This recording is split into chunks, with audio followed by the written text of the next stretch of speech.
Assalamualaikum warahmatullahi wabarakatuh. Alhamdulillahilladzi hadana lihadza wa ma kunna linahtadiya laula an hadallah. Allahumma salli wa sallim ala sayyidina wa habibina wa syafina wa maulana Muhammadin wa ala alihi wa sahbihi ajma'in. Amma ba'du. Faqala rabbi israh li sadri wa yassir li amri wahlul 'uqdatam min lisani yafqahu qawli. Subhanaka la ilma lana illa ma 'allamtana innaka antal alimul hakim.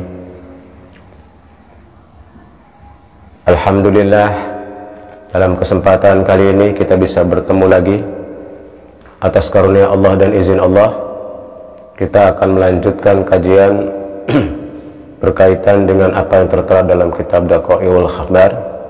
Dan insyaallah pada kesempatan malam ini kita akan membicarakan tentang hikmah serta rahasia penciptaan Nabi Allah Adam alaihissalam. Di dalam kitab ini tertulis khalaqa Adama alaihissalam, dan Allah telah menciptakan Nabi Adam alaihissalam.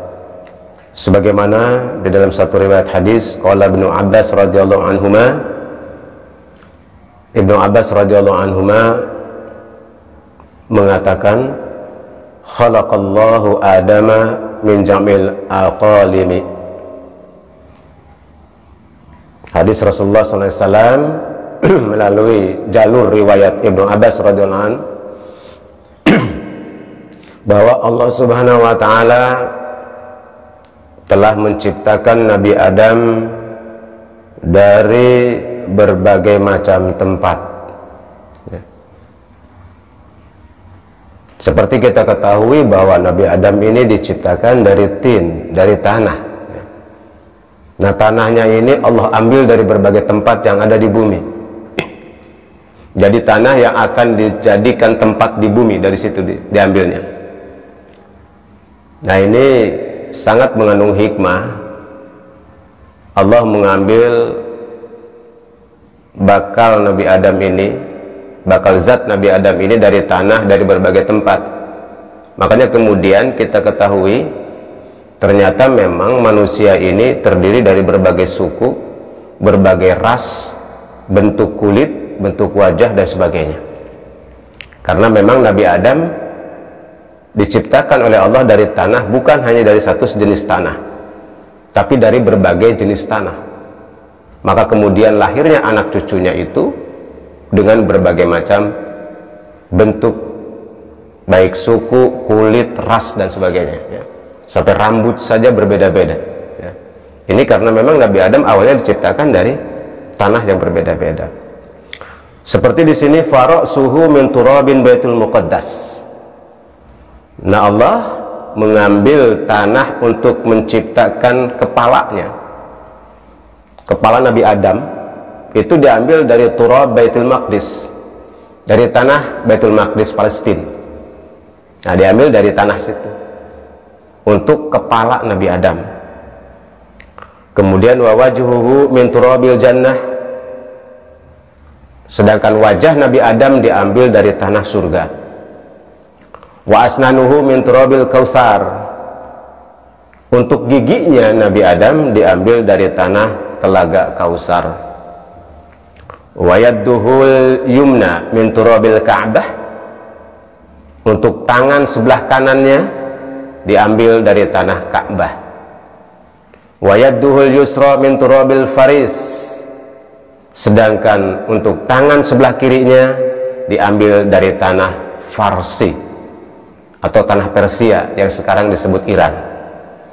Wa rijlahu min turabil Hindi, sedangkan untuk kedua kakinya Nabi Adam itu diciptakan dari tanah India, tanah Hindi, tanah India.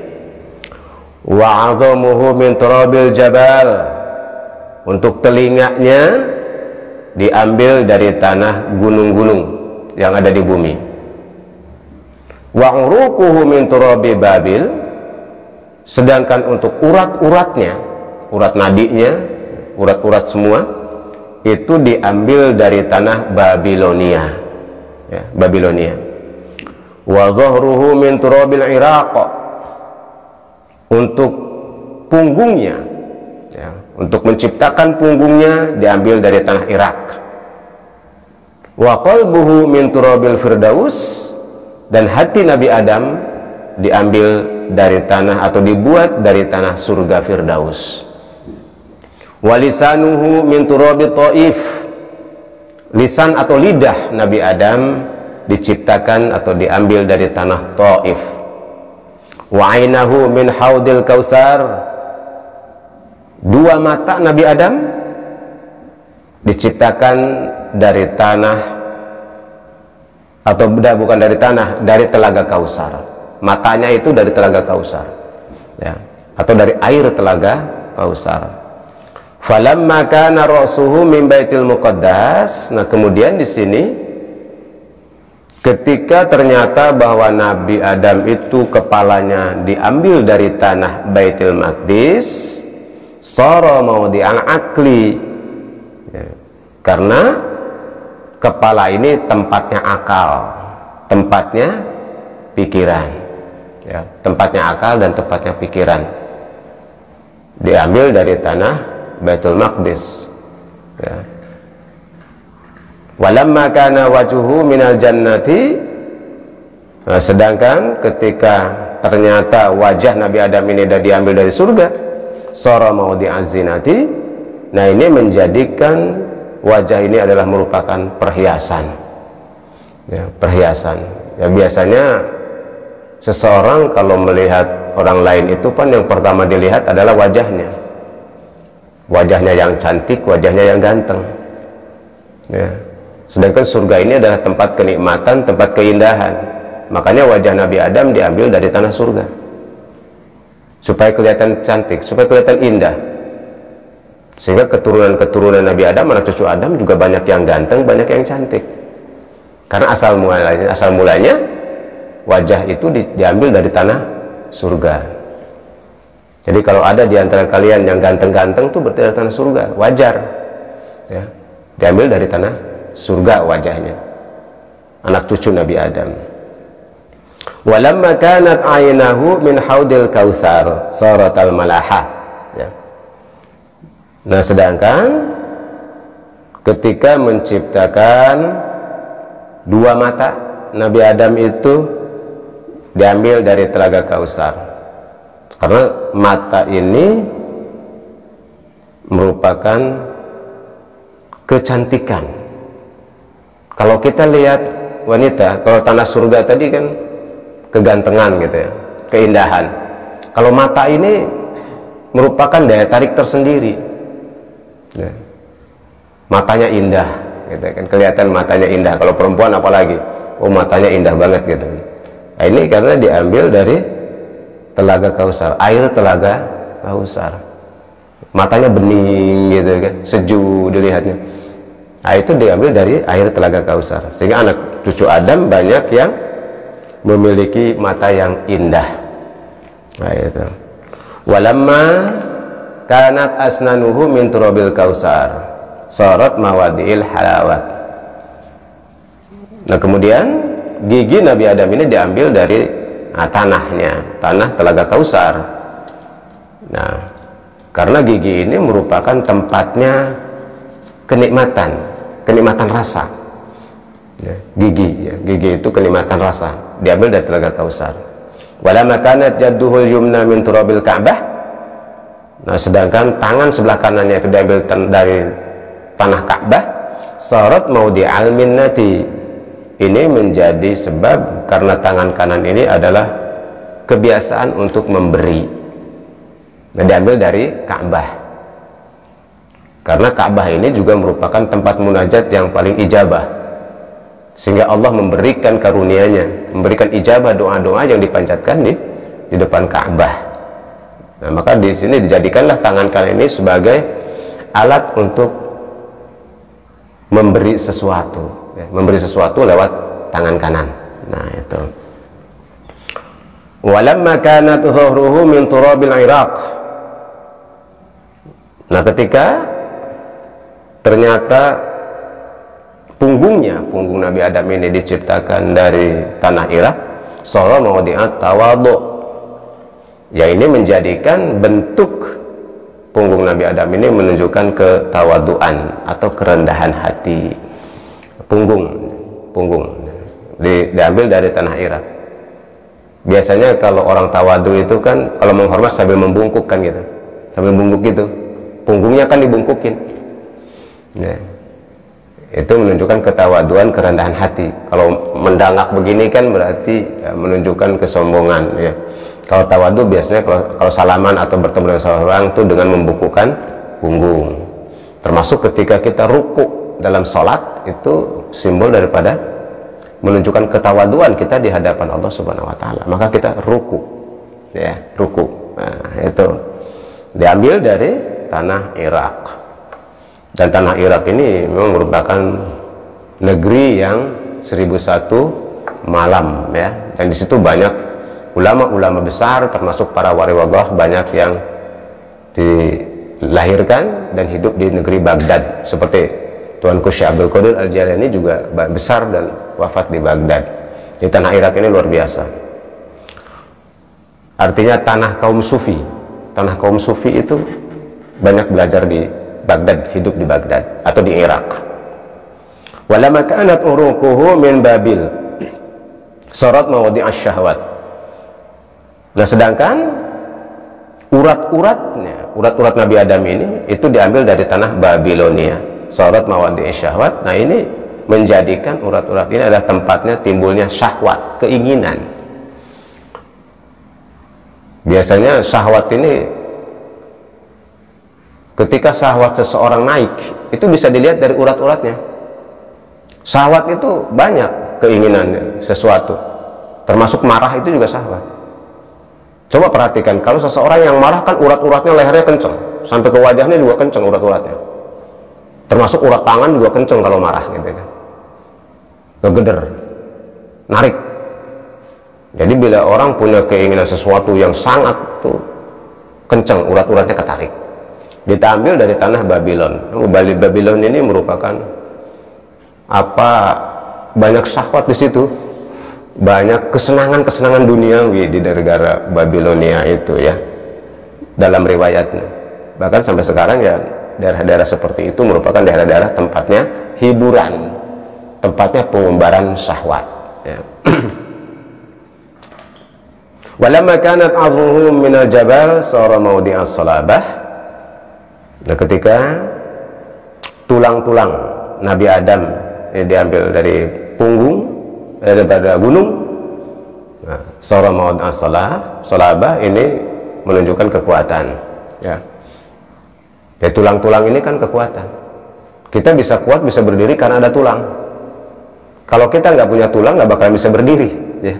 Karena dengan adanya tulang, maka kuatlah badan kita, bisa berdiri, bisa menopang badan kita karena adanya tulang. Maka dibuat dari tanah pegunungan-pegunungan yang ada di alam dunia, ya. Dan gunung itu adalah merupakan tiangnya atau pancernya dari bumi ini. Bila gunung ini tidak ada, hancur, maka hancurlah bumi ini, ya. Jadi gunung itu adalah merupakan tiangnya bumi, sehingga bumi bisa tegak, ya, bisa berdiri kokoh. Kalau gunung hancur, maka hancurlah dunia ini, hancurlah bumi ini, ya. Walamma kanat qalbuhu minal firdaus sara mawdi'il iman. Nah, sedangkan hati Nabi Adam atau qalbunya itu diambil dari tanah surga Firdaus, dimana kita tahu bahwa qalbu ini adalah tempatnya iman, ya. Makanya diambil dari surga Firdaus, surga yang tertinggi, ya, surga Firdaus, tempatnya para nabi, ya, keimanan. Qalbu ini adalah tempatnya keimanan, maka diambil dari tanah Firdaus.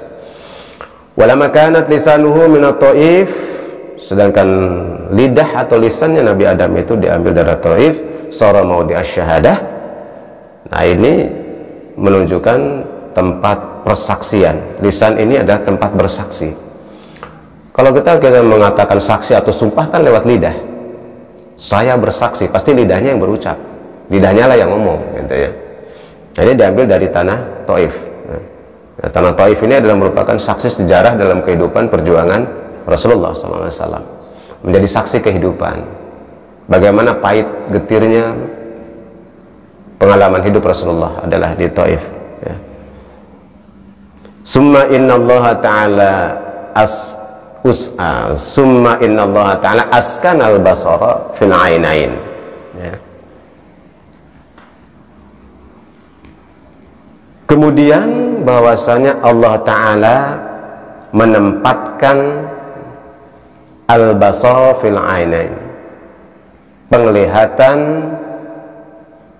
penglihatan di kedua telinga, ya. Jadi Allah menempatkan penglihatan itu di kedua mata, ya, kedua mata, fil ainain. Mata ini digunakan untuk melihat, gitu. Jadi menempatkan, Allah menempatkan untuk penglihatan itu di mata. Jadi Allah menempatkan sesuai dengan fungsinya. Kita bisa melihat menggunakan mata karena memang Allah memfungsikan mata ini untuk melihat, gitu. Jadi dari awal sudah seperti itu. Bukan tangan yang digunakan untuk melihat, bukan, tapi mata difungsikan oleh Allah. Begitulah maha kuasanya Allah. Allah lah yang kemudian memfungsikan seluruh organ tubuh Nabi Adam, termasuk kita, itu sesuai dengan fungsinya masing-masing. Begitulah Allah memang memfungsikan. Penglihatan difungsikan di mata, ya. Wasam'a fil udhunain, sedangkan pendengaran di telinga, ya. Telingalah yang digunakan alat untuk mendengar, ya. Wadzauqa fil fammi, dan untuk mengecap itu dari lidah atau dari mulut, untuk mengecap rasa digunakannya. Wasyamma fil anfi, ya. Sedangkan untuk penciuman itu di hidung, mencium sesuatu, mencium yang bau-bau, yang wangi-wangi, itu hidunglah yang digunakan, ya. Hidung yang digunakan. Makanya rambut-rambut di dalam hidung ini bukan tidak berfungsi. Rambut yang berada di dalam hidung, ya, itu fungsinya banyak. Yang pertama untuk menyaring debu-debu, tapi yang kedua juga untuk sebagai indera penciuman. Kalau nggak ada bulu hidung nggak bisa mencium bau apa-apa. Makanya jangan sembarangan main cabut aja tuh bulu hidung, bahaya, ya. Karena setiap udara yang kita masuk ini kan belum tentu bersih, ada debunya, maka disaring oleh bulu-bulu yang ada di hidung, ya. Jadi tidak ada yang sia-sia Allah menciptakan segala sesuatu di dalam makhluknya. Walam safil yadi, kemudian untuk memegang dengan tangan. Fil masna fil rajli, dan kemudian untuk berjalan dengan kedua kakinya, ya. Gitu. Jadi semua organ tubuh ini difungsikan masing-masing. Allah memfungsikan sesuai dengan kebutuhan dan keperluannya. Sudah demikian Allah atur. Sampai kemudian ke zaman kita dan terus sampai ke seterusnya. Fungsinya seperti itu, tidak akan terbalik, ya. Tidak bisa. Kepala dijadikan kaki, kaki dijadikan kepala, nggak bisa. Nah, sudah seperti itu Allah menciptakan. Maha sempurna Allah dalam menciptakan makhluknya. Nah kemudian libni adama tis'ata abwabin, ditetapkanlah pada manusia, pada Bani Adam ini itu ada 9 pintu, ya. Dalam diri manusia, dalam diri kita ini ada 9 lubang. Ada 9 lubang sebetulnya. Ya, coba aja kita renungin, ya. Selama ini mungkin kita nggak pernah memperhatikan bahwa di dalam diri kita itu ada 9 lubang, ya. Fi ra'sihi wa asnani, di kepalanya itu terdapat 2 lubang. Berapa? Sab'atun fi ra'sihi, ya. Sab'atun fi ra'sihi, ada 7 di kepalanya. Jadi di kepala ini ada 7. Sab'atun fi ra'sihi, di kepala ada 7 lubang, ya. Wasnani fi badanihi, dan 2 lubang di badannya. Jumlahnya 9. Jadi di jasad Bani Adam ini ada 9 lubang, 7 di kepala, 2 di badan. Nah, amma sab'atu allati fi rasihi fahuwa ainahu wa uzunahu. Adapun yang 7 lubang di kepalanya itu yaitu ainahu wa uzunahu, yaitu 2 mata dan 2 telinga, kemudian wa fammuhu, kemudian mulut, ya. 2 mata, 2 telinga, berapa tuh? 4 ya? 4. 2 hidung, berapa? 6. 1 mulut, 7. Itu lubangnya, ya, lubang-lubangnya. Merupakan pintu-pintu, disebut di sini abwab, babun, pintu masuk. Termasuk hati-hati, pintu masuknya setan tuh lewat lubang-lubang itu. Makanya lubang-lubang yang ada 9 lubang dalam badan manusia ini adalah tempat pintu keluar masuknya setan. Makanya harus dijaga. Mata harus dijaga, telinga harus dijaga, lubang hidung harus dijaga, mulut juga dijaga, jangan sampai masuknya setan. Ketika seseorang menjadi jenazah, maka lubang-lubang itu ditutup dengan kapas, ya, tutup kan, semua ditutup pakai kapas ketika sudah menjadi jenazah, supaya tidak ada yang masuk lewat lubang-lubang itu, ya. Kemudian wallati fi badanihi, nah, adapun yang lubang yang ada di badannya yaitu fal qubul wad dubur, dua lubang di bawah ini, lubang kencing dengan lubang anus, buang air besar, 2 lubang itu, ya. Ya, itu lubang-lubang yang diciptakan oleh Allah pada diri manusia, ya, manusia. Summa innallaha ta'ala, kemudian Allah ta'ala amara ruha, memerintahkan Allah kepada ruh, antadkhula fi dima'ihi, ya, antadkhula fi dima'ihi. Allah Ta'ala memerintahkan kepada ruh untuk masuk, ya, ke dalam jasad orang itu. Fadakhalat wa makasat, ya. Kemudian masuklah ruh itu dan diam ruh itu miqdar alfi amin, ya. Masuklah. Nah, kemudian setelah jadi berbentuk jasad, Nabi Adam itu dimasukkan ruh oleh Allah, ya. Dimasukkan ruh oleh Allah Subhanahu wa ta'ala,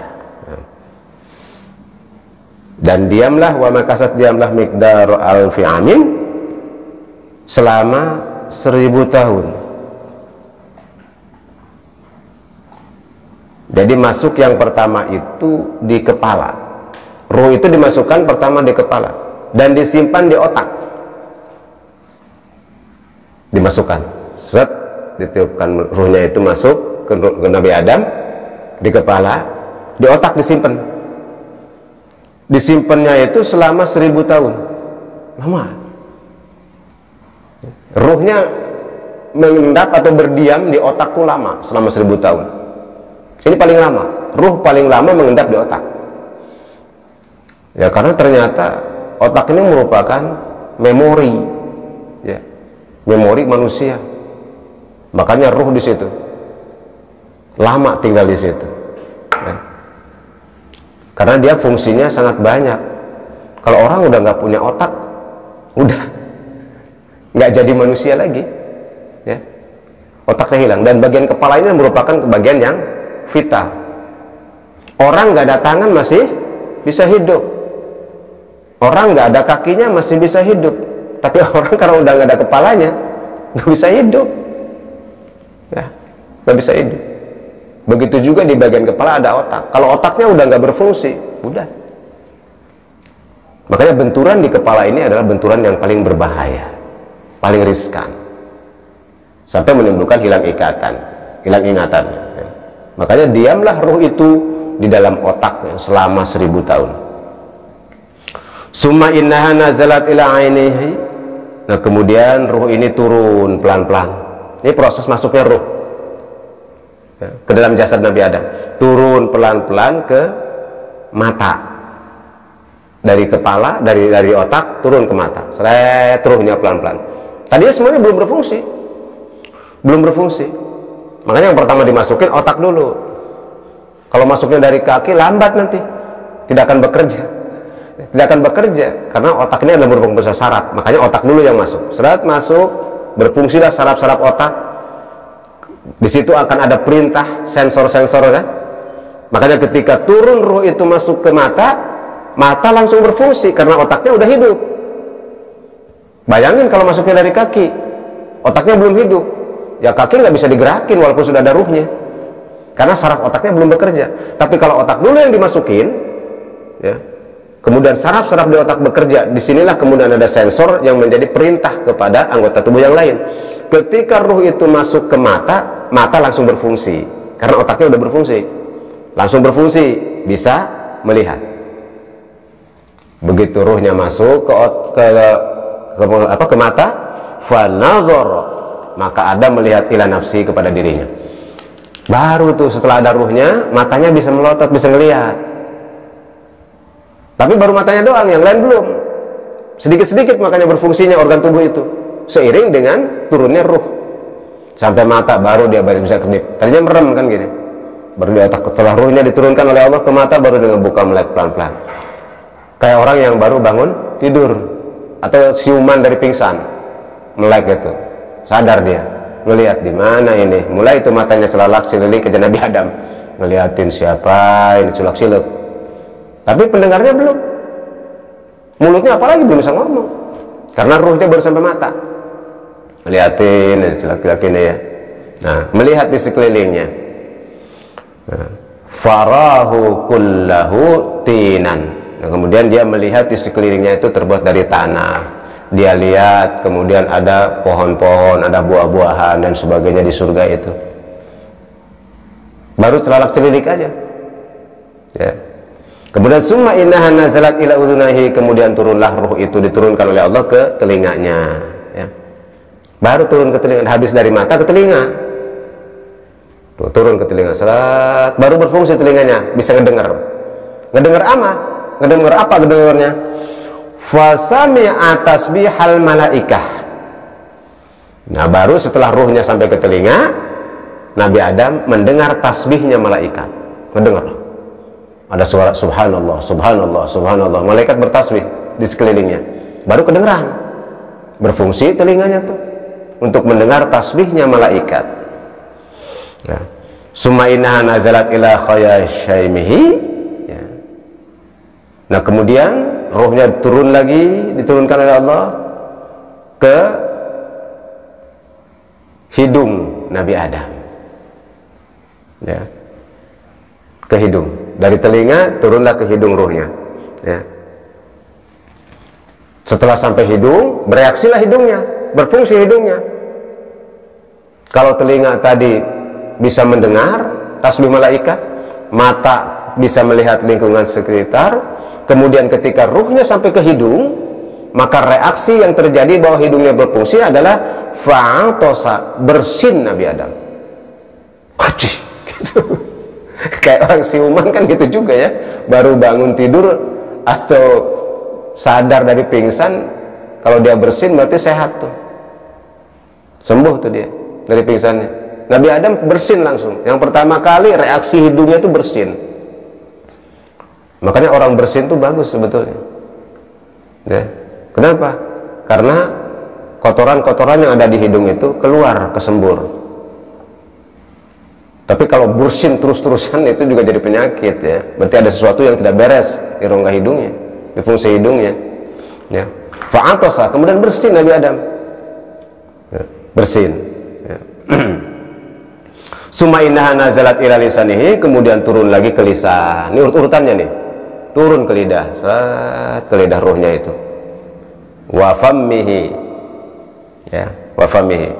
Nah, baru bisa bicara mulutnya. Setelah tadi bersin, turun ke lidah. Enggak lama waktunya. Beda waktu di otak. Di otak mah tuh udah lama tadi. 1000 tahun. Tapi ketika itu mah enggak turunnya seret turun. Setelah bersin turun ke mulut. Nah, baru mulutnya bisa ngomong. Tadi waktu bersin kan mulutnya belum ada ruhnya, nggak bisa ngomong. Makanya ketika dia bersin, turun ke mulut, baru ngomongnya, ucapannya keluar, bisa ngomong. Apa yang keluar? Alhamdulillah, kata Nabi Adam. Tadinya bersin, hajim, turun ruhnya ke mulut. Alhamdulillah, kata Nabi Adam. Ini kalimat yang diucapkan pertama kali ketika Nabi Adam diciptakan atau diturunkan ruhnya. Makanya kita disyariatkan kalau habis bersin ucapkan Alhamdulillah. Alhamdulillah.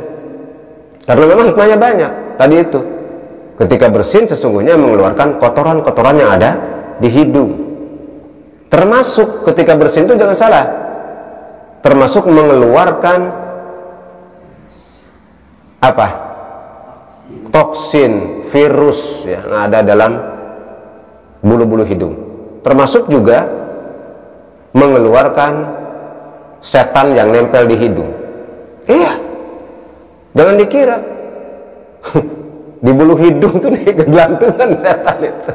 Iya, hanya nggak kelihatan aja, gelitikin. Makanya ketika bersin, mental tuh setan, ya. Makanya kita Alhamdulillah.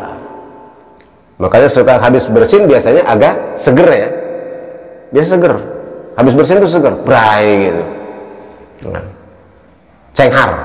Biasanya kalau habis bersin lebih cenghar ya.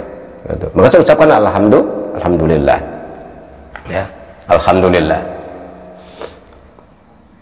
Fa'ajabahu Allah azza wa jalla. Nah, kemudian ya, Allah menjawab ucapan Nabi Adam tadi. Jadi ketika Nabi Adam habis bersin kemudian mengucapkan Alhamdulillah, Allah menjawab ucapan Nabi Adam tadi, ya, yarhamuka rabbuka ya Adam. Nah, itu ucapannya, yarhamuka rabbuka ya Adam, ya, itu Allah merahmati kepada engkau dan Tuhanmu wahai Adam. Kalau kita biasanya habis ada orang yang bersin, makanya disunahkan untuk menjawab. Ketika ada orang bersin, hasim, Alhamdulillah, kita jawab yarhamakumullah. Nah, kalau kita yang ngomong, tapi kalau di sini kan Allah yang ngejawab, yarhamuka rabbuka ya Adam. Gitu. Tuhanmu Allah itu merahmati engkau wahai Adam. Itu jawaban Allah. Makanya kita ucapkan juga kalau ada orang yang bersin. Summa innaha nazalat ila sadrihi, kemudian ruhnya turun lagi ke dada. Dari mulut turun ke dada ke sini. Nah. Fa'aradal qiyam falam yumkinhu. Udah sampai di dada, Nabi Adam tuh pengen bangun karena mulai bisa gerak gitu. Nabi Adam langsung pengen bangun. Ruhnya udah sampai di dada, langsung pengen bangun. Ya, pengen segera bangun. Ya. Falam yumkinha, tetapi tidak bisa bangun, ya. Tidak kuasa untuk bangun. Wong kakinya belum ada ruhnya, gitu. Nah, ini menunjukkan apa? Inilah sifat manusia. Udah ada kekuatan sedikit, pengen buru-buru aja bangun. Karena dia sudah bisa melihat, mendengar, udah bisa ngomong gitu kan. Ya mungkin pengen cepat-cepat pengen tahu sesuatu.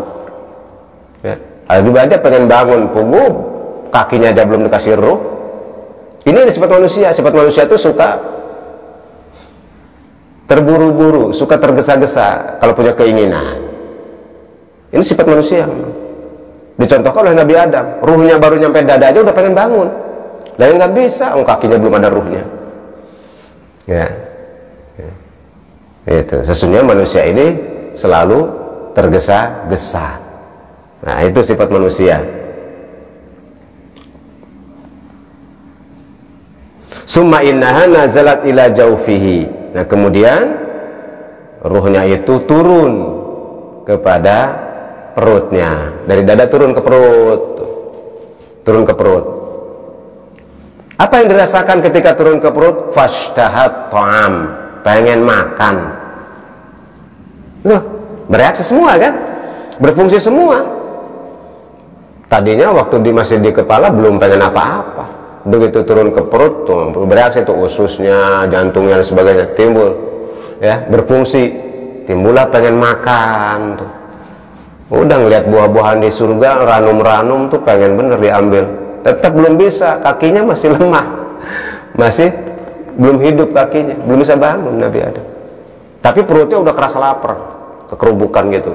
Duh, lapar banget nih, pengen makan. Baru diciptakan udah langsung pengen makan. Jadi kalau kita lapar tuh wajar, emang begitu. Ya. Kalau lapar pengen makan, ya itulah manusia.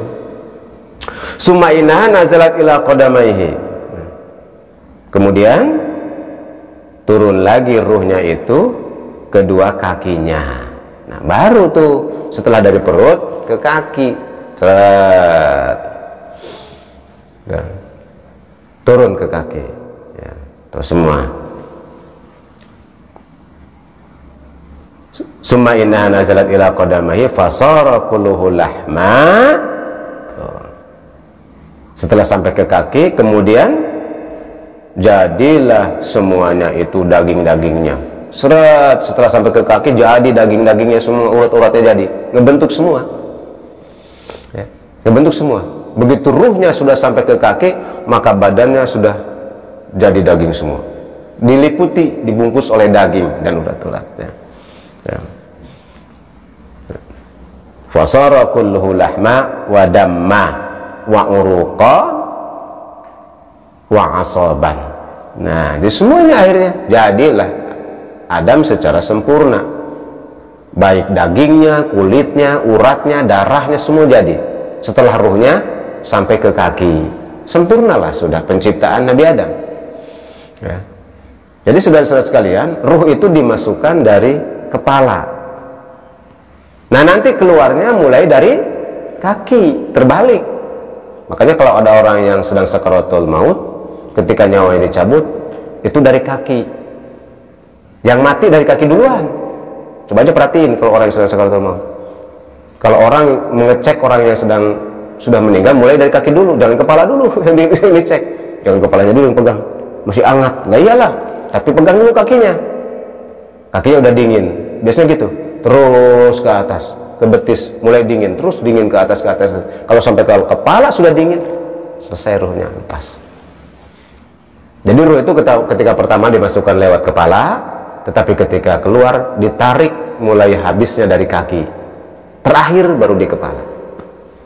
Lepas, jadi keluarnya dari kepala, pleng, gitu, lepasnya.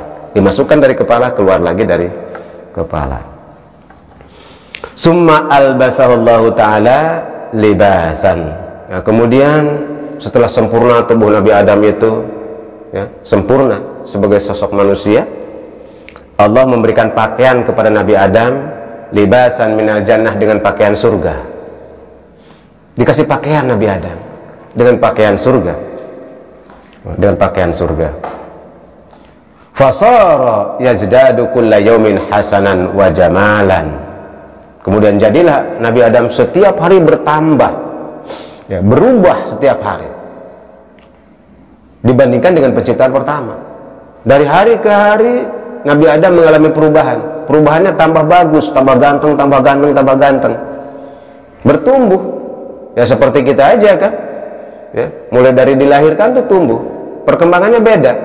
Ketika bayi seperti ini bentuknya, wajahnya seperti ini, tapi kemudian mumayyiz, dewasa, terus mengalami kesempurnaan, makin ganteng, makin kelihatan gantengnya, makin kelihatan cantiknya, kan gitu manusia, ya, makin kelihatan nampak, makin remaja, makin kelihatan cantik. Nah, biasanya puncak daripada kegantengannya itu di usia 25 tahun lah, ya. 25 tahun tuh puncak-puncaknya kegantengan gitu, ya. Lagi ganteng-gantengnya, ya. Usia-usia seperti gitu manusia itu, ya, sempurna terus. Jadi bertumbuh setelah diciptakan pertama itu terus, ya, makin bagus, makin bagus, makin bagus. Summa inna Allah Ta'ala istauda'a nura Muhammadin sallallahu alaihi wasallam. Kemudian bahwasanya Allah Ta'ala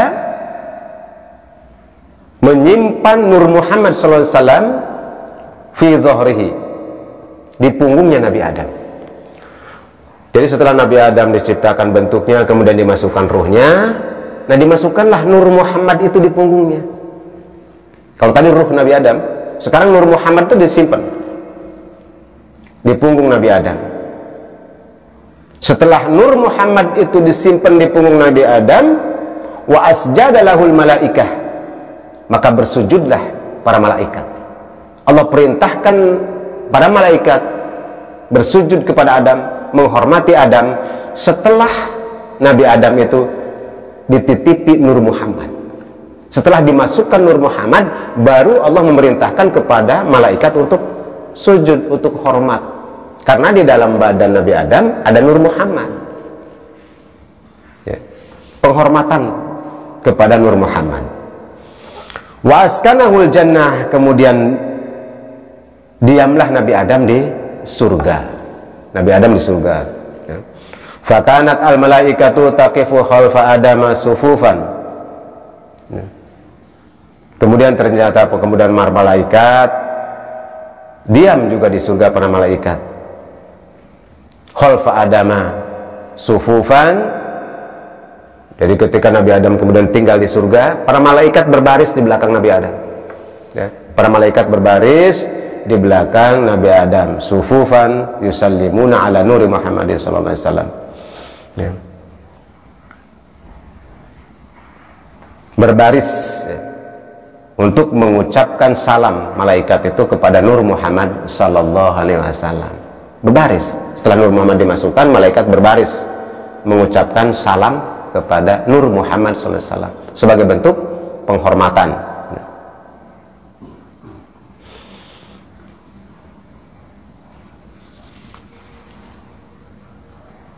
Summa inna Allah ta'ala khalaqa farsan minal miski. Kemudian Allah subhanahu wa ta'ala menciptakan kuda ya. Kuda minal miski, dari minyak misik ya. Yuqalu laha Maimun, maka disebut kuda ini adalah Maimun ya. Ya, Maimun. Kudanya ini buruk sebetulnya. Makanya makhluk yang pertama kali diciptakan berbentuk hewan itu adalah buruk. Buruknya namanya Maimun. Jadi kalau ada orang yang bernama Maimun, itu nama buruk, nama kuda di surga ya. Dibuatnya dari minyak misik. Walaha janahani minadh-dhurri wal marjan ya. Dan farsun itu atau kuda itu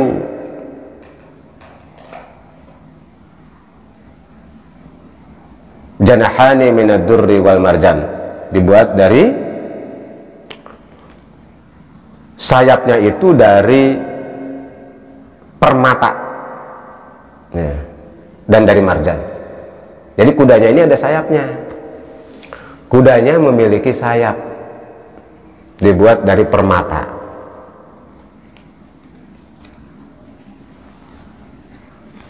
Farokiha Adama, kemudian naiklah Adam ya,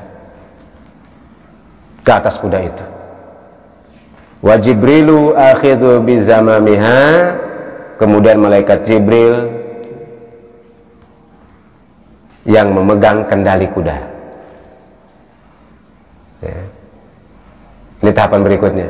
Jadi malaikat Jibril memegang kendali kuda, Nabi Adam naik ke atas kuda yang ada sayapnya tadi. Malaikat Jibril memegang kendali kudanya. Wa Mikail an yaminiha, sedangkan malaikat Mikail ada di sebelah kanan. Kalau kendali kuda berarti di depan ya. Malaikat Jibril di depan memegang kendalinya, malaikat Mikail di sebelah kanannya, kemudian wa Israfil an yasarihi, malaikat Israfil berada di sebelah kiri ya, sebelah kiri. Fatafu bihi samawati sab'i. Mau kemana nih Nabi Adam naik kuda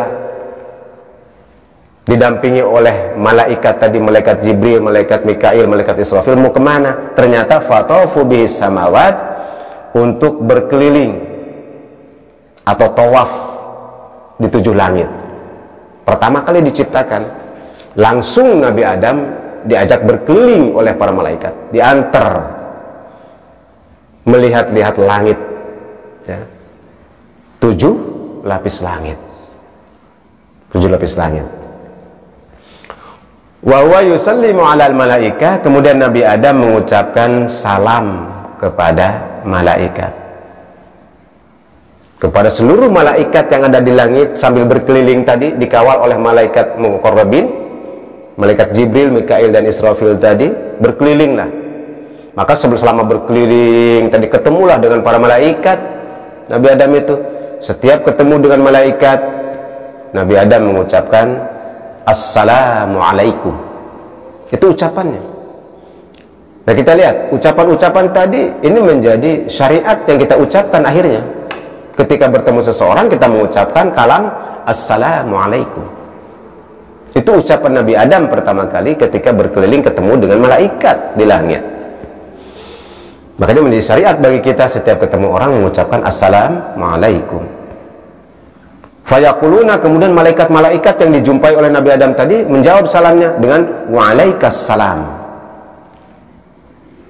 Kenapa Waalaikumsalam? Karena Nabi Adam satu orang. Ya. Yang mengatakan Nabi satu orang, berarti ngejawabnya Waalaikumsalam ya Adam. Nah, Waalaikumsalam ya Adam. Fasarat tahiyyatal muslimina min auladi Adama ila yaumil qiyamah. Maka itu kalimat tadi menjadi penghormatan kaum muslimin dan anak cucu Adam sampai yaumil qiyamah. Nah itu ya, itu cikal bakalnya pembentukan Nabi Adam sampai kemudian ada kalimat-kalimat yang pertama kali diucapkan oleh Nabi Adam, yang kemudian menjadi kalimat yang harus kita ucapkan, menjadi sunnah kita ucapkan dalam keseharian. Ternyata ada peristiwa-peristiwanya, ya. Ucapan alhamdulillah, kemudian yarhamukallah, assalamualaikum, waalaikumsalam, semuanya itu ada peristiwa-peristiwa awal yang diperintahkan oleh Allah kepada Nabi Adam, yang kemudian menjadi syariat sunnah yang kita kerjakan sampai akhir zaman kepada anak cucu Nabi Adam. Demikianlah saudara-saudara sekalian proses penciptaan Nabi Adam alaihissalam yang ternyata unik, ya, unik dan indah sekali, ya. Allah menciptakan dengan begitu banyak hikmah dan begitu banyak rahasia yang terkandung di dalamnya, dan ini sangat-sangat istimewa dan dapat kita fahami dengan akal kita saja. Kita dapat fahami bagaimana proses penciptaan Nabi Adam kemudian sampai terjadinya manusia, sosok manusia seperti kita ini, ya, yang diciptakan dengan begitu sempurna oleh Allah Subhanahu wa Ta'ala. Dan mudah-mudahan ini menjadi ibrah bagi kita untuk bisa merenungi tentang siapa diri kita yang sesungguhnya, yang merupakan anak cucu Nabi Allah Adam alaihissalam. Terima kasih atas segala perhatiannya. Mohon maaf apabila ada kekurangan atau kekeliruan dalam penyampaian kali ini. Hadanallahu wa iyyakum ajma'in. Wassalamualaikum warahmatullahi wabarakatuh.